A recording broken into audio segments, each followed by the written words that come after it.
Good morning, and welcome to the second day of conference talks. And I'm really happy that you got up this early in the morning, or that you're maybe in a time zone where it's not that early in the morning. But anyway, we have a great speaker with a fast topic to get us running and to get us all pumped up. So I will not waste much of your time and just say let's welcome Dave Bordeynik. Hello, good Hi. morning. Hey, good morning. Where are you located this morning? In Israel, Oh, so what's the time in Israel this morning?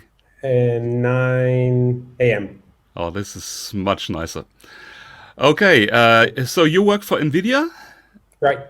and I saw the topic. You're doing something very fast today. So I'll do my best. I will let you have the stage. Okay, thank you very much. Okay, so what we're doing today, we're developing a web application that serves the funniest tech tweets that can be found. And we want the entire works. We want schema validation. We want API documentation. We want it to run fast, and we want to develop fast. So that's why we chose FastAPI, a framework created by Sebastian Ramirez not too long ago, I think a year and a half. So without further ado, let's get started. First, I'm initializing the app instance. Okay, and as we can see now, we initialize the FastAPI. Everything is live coding here.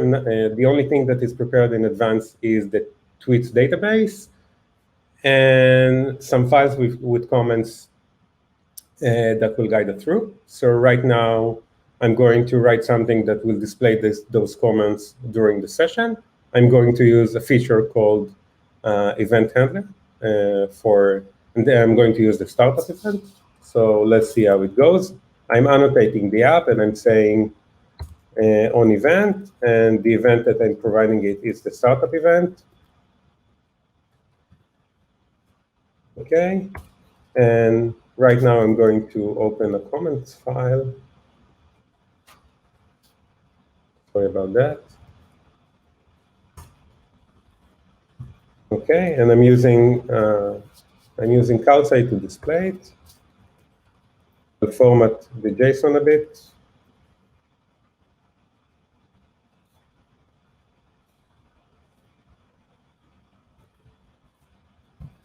Nothing too fancy here. Okay. So now we're going to run the app. FastAPI is a web framework, and it uses an ASGI web server called UVCon. So right now, we're going to run it. We also used a -- reload flag, which reloads the app while we're making changes, which is great for development, but make sure it doesn't go into production. Okay, so without further ado, let's implement our first HTTP handler. We'll start with the HTTP method get, and we're going to display all the tech tweets that we have.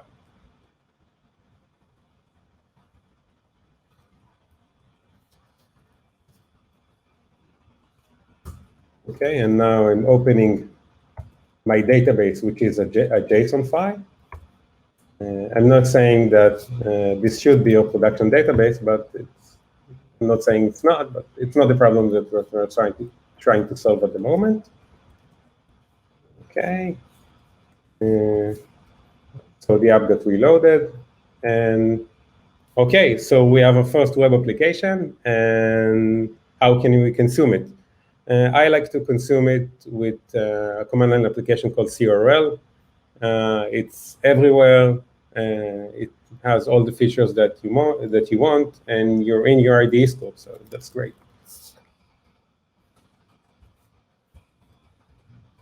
Okay, and we can see that we're getting a response back, which is great. This is exactly what we're hoping for.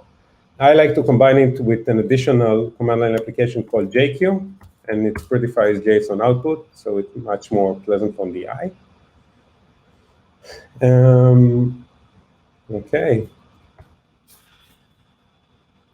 Didn't see the comment properly because I had a typo here. We can see it better right now. Another great thing about FastAPI is that it takes all the handlers, all the HTTP handlers that you are writing, and it auto creates a documentation out of it. So I'll show you how it looks like.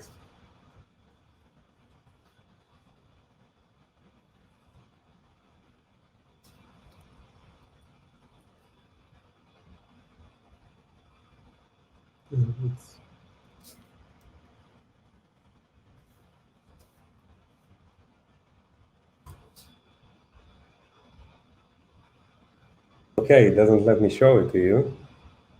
That's a shame. Yep. I don't know what to do. Okay, never mind. I'll show it in the chat later. But it gives documentation. Trust my word for it. Moving on. We're going to do a Crud here. Basically, I'm going to take the I/O that is here, and I'm going to move it to another model. We did it at the first attempt with Firefox, so right now I'm just going to call it.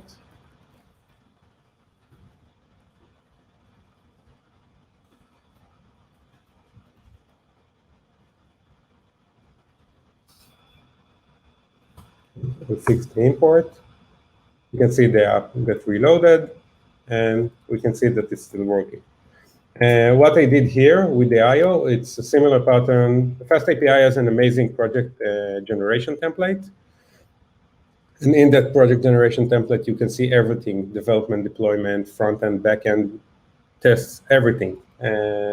So the way I like to explore new technologies is either take this template that is ready as possible and use it, and then do minor changes to put my business logic here, or I can start from scratch and only put in the stuff that I want. This is the pattern that we're going to use now.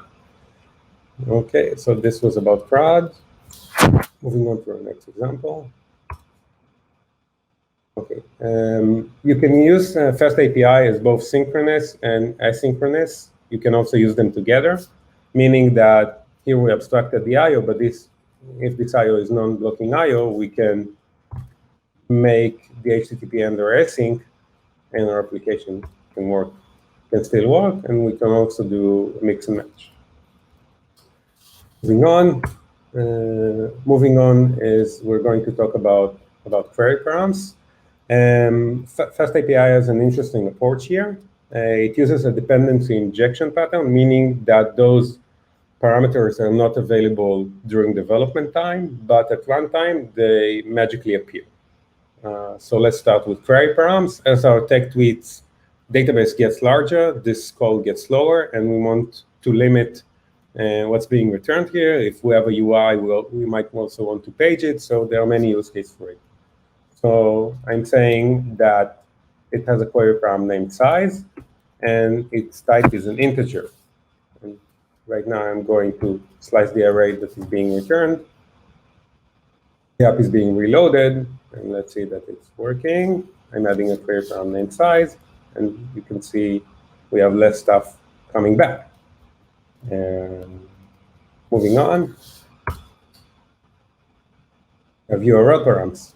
So let's implement an event handler that is very similar to the previous one, but with a URL param. Let's say that every tech tweet that we have is uniquely identified by its array index. So we'll call it a tech tweet ID. The way to define it is very similar to f strings, just without the f.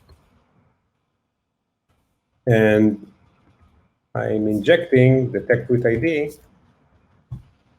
as a dependency.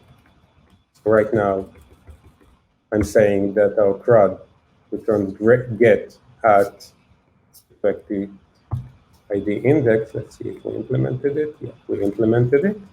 So the app gets reloaded, and instead of giving it a query param, I'm giving it a URL param.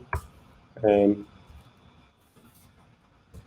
you can see we have a unique tech ID, tech tweet that is being returned for a certain index. Moving on. Okay, and when we're talking about RESTful applications, usually for get HTTP method, you get data, and for post HTTP, those are the requests that are already important, and we want to create new data. We usually do a post request. So let's see how it goes. And for a post request, you provide the data as an HTTP body and not as a URL param or a query param. So let's do a post request for tech tweets.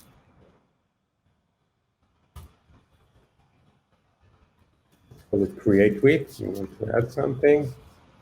Okay. And what we dependency inject here is a Pydantic class, which gives us the ability to define strictly the input schema. So it sounds very complicated, but it's actually pretty simple. So let's have a look. We're saying it's getting a tweet, and the tweet is of type tweet. And let's create this class tweet. And it's supposed to inherit from Pydantic base model. Base model. Okay, we're importing it, and we're only saying that it has one key called content, and the content is a string. And so what we're doing at the moment, okay, we are saying, okay, let's use the Crud to save this tweet, and save this tweet content. And what we're going to do that is customs for post requests that creating data, we're going to return 201 status code. We can also say that instead of returning the status code here, we can say that the usual status code here is 201, it's the same. So right now we are going to the Crud and we're going to implement the save method. So what we're going to do now, we're going to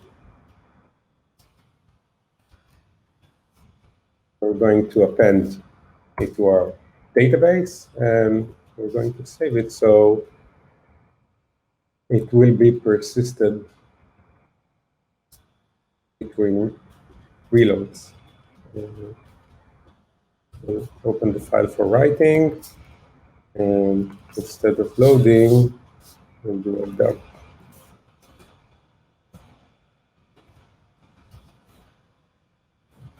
Just get the object, and then it gets the file. Okay, so the update reloaded right now. Okay, so this is for CRL. We're saying that this is a JSON, that we're sending data as JSON, and we're sending it to take tweets, and the data that we send is content of a new tweet. Okay, and we can see that it got 201 created. So let's see if it's saved. I think it's number 4. Yeah, okay. And we implemented a post request with a body. So let's say that you don't know the schema in advance, or you want to do some exploration. So instead of defining the type, you can say that it gets a dict, and then you can send whatever you want as JSON, and it's not strict and it's not validated, but can allow you to do some exploration. Let's try again. I'll try again to share with you how it looks like on the schema. It didn't let me to do it earlier.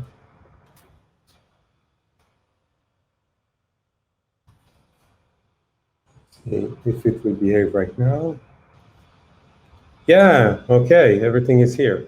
So we can see all the HTTP methods that we implemented. It has auto-generated documentation. You can see here the tech tweet ID is a URL param. We can see it is an integer, and we can see that it is required. We can try it out, provide it with a number. We get the response here, the status code. We can also get the CRL command. And for the post, if we use a strict schema, we can also see the schema. Okay, so let's get back. Okay, moving on to our next example. Okay. CRL is really great. It's combining it with JQ is even greater. But I like to use a Python command line application called HTTPy, which gives, in my opinion, a much nicer command line interface. So as you can see, we don't need to use JQ, and it returns a colored output, and it returns the headers in different colors.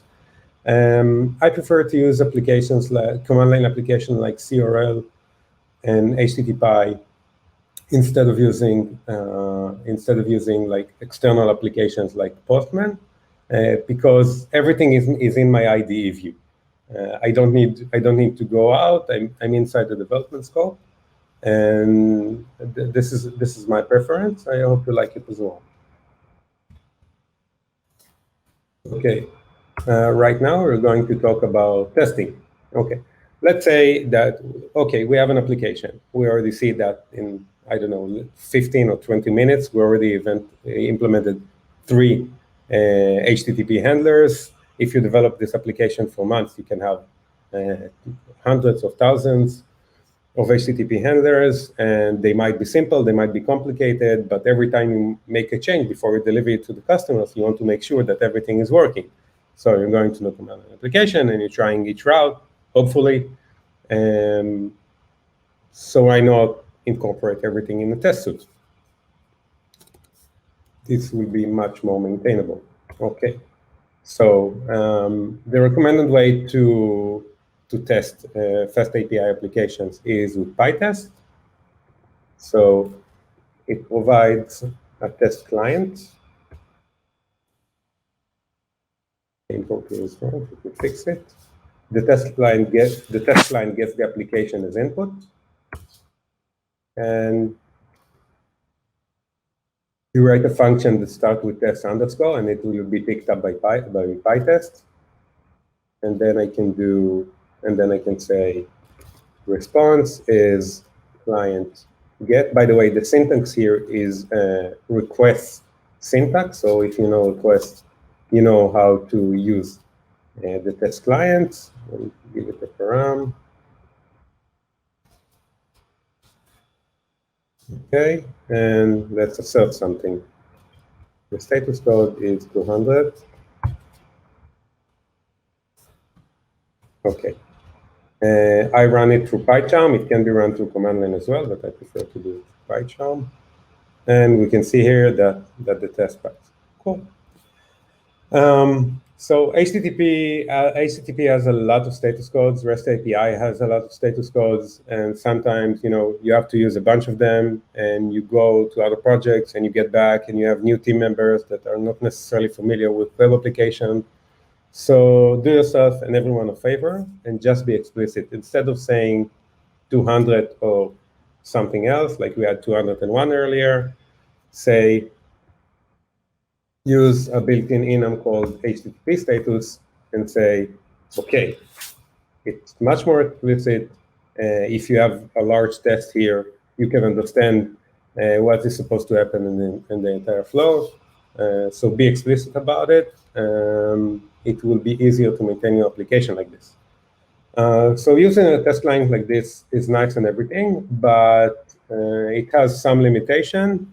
It doesn't allow you to override dependencies, and it doesn't let you to, it doesn't give you, it doesn't perform the startup and shutdown event. So a much more, let's call it, robust way of using the test client is with a fixture, with a PyTest fixture. Okay, we'll call it client. And what it does with the context manager, we yield the client. And now we pass it as input here. Okay, let's see that everything still passes. Yeah. And this way, let's say we add authentication and we don't want authentication for test, but it won't pass. So we can do stuff like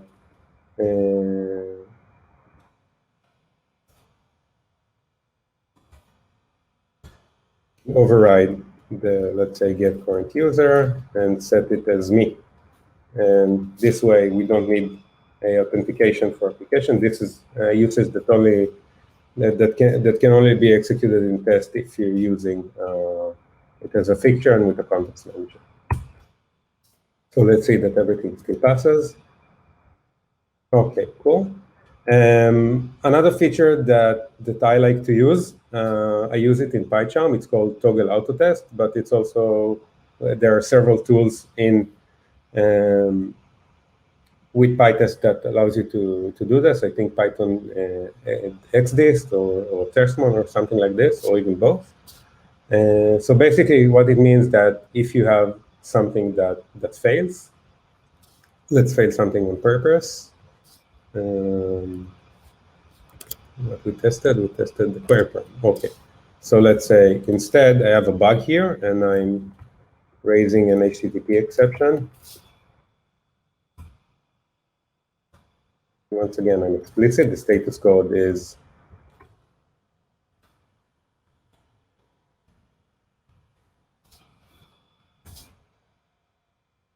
I don't know, internal server error.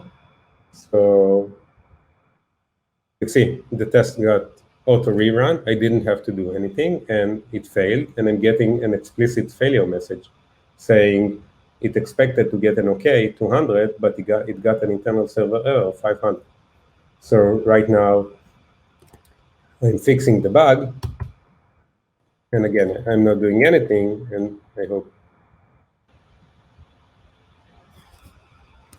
Okay. Oh.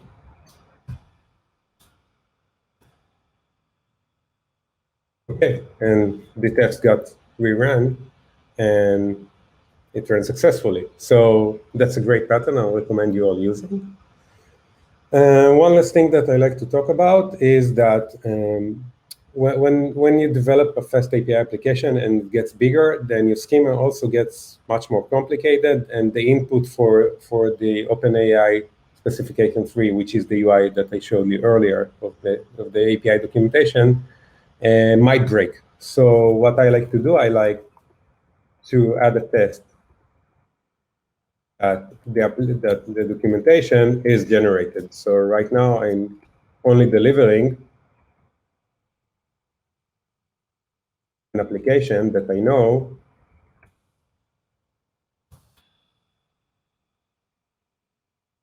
this documentation is working as well. Oh, right. The URL is wrong.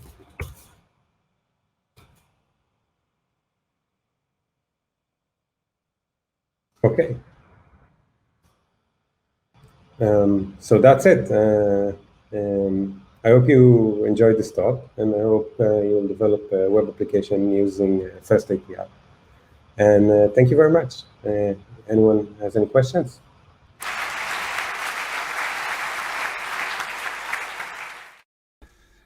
Okay, yes, we do have some questions. Okay. Before we get started with this, a short information, the talk following you, alas, is not happening.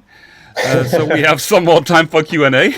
Okay. We will keep you updated on the website if we find a new time slot for the next talk. That being said, we now have time for Q&A.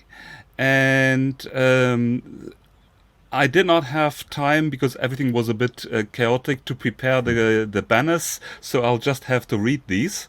And let's see. Somebody asked, like Julian asked, what's the Crud library? Can you say something about that?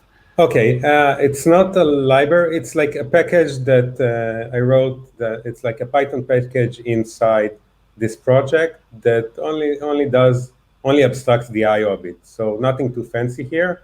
I have a module here named tweet that opens the JSON files, and we implemented some methods in order to interact with it.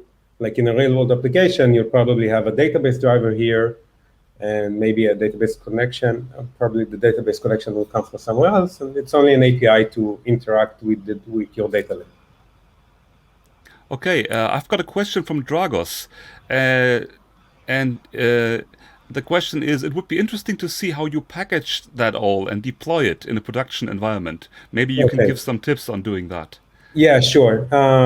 Sebastian Ramirez, which is the creator of FastAPI, also he releases like a base Docker image of FastAPI with UVcorn and Unicorn with a basic sane configuration. So what you do, let me see.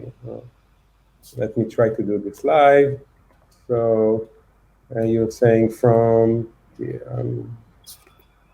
Trianglo / I don't remember, like something Unicorn, UVcorn API, something like this, and you provide it with the version. And then what you do, you install your dependencies, then you put in your code, and it has the entry point that it has runs it. So this is what I use. Like, very simple. I'm using this base image. It's great. I'm installing the dependencies. I'm putting the code. Everything has some reasonable defaults, and this is what I use, either with Docker Compose or Kubernetes. It really doesn't matter. Okay.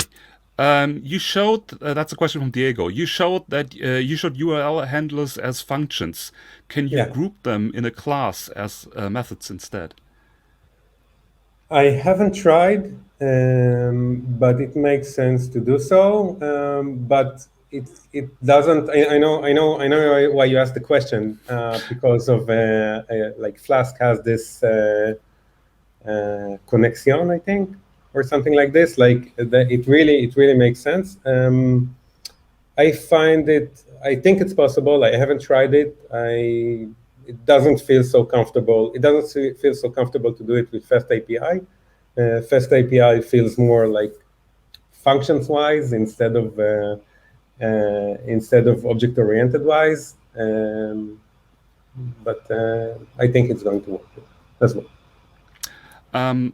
There's a question from Aina. I see that FastAPI doesn't support Socket.io server, like the Python Socket.io. Is there a plan, or is there anything about this being integrated in the future? Do you know anything about this? I haven't tried it. I think it is supposed to be supported. Like, I think I saw something at the documentation, but I haven't tried it. Okay, and there's a final question. Normally you would use UVcorn, for example, to run the FastAPI application. Right. Is there a way to stop UVcorn from within the FastAPI so that, for example, you could run FastAPI as a background service? So that from the logic here, you decide, oh, I need to shut this off now. Usually I like to control it from the outside. Like, usually I like to control execution from the outside and not from the inside. It makes much more sense. I don't like that the application is aware of its state, or the application changes its state. Its state should be changed from the outside. So I'm not familiar with the way, but I think it's possible is that instead of doing like I did here, you can have a main function and you can import UVcorn, and if you can run it, which is like equivalent to what we did through the command line, I think you can also stop it. But I really like to control stuff like this from the outside and not from the inside. Okay. While you answered this question in the chat, David mentioned that there is WebSockets already built into FastAPI, and it's also documented on the website. So if somebody wants to do sockets, then the WebSockets of FastAPI might help. So this went quite well after our little problems at the beginning. So at this point, I'll just thank you for taking the time and that you managed to get everything running and that we could restart it again. So let's have another round of applause for you. And then we'll see that we'll take a short break until the next talk.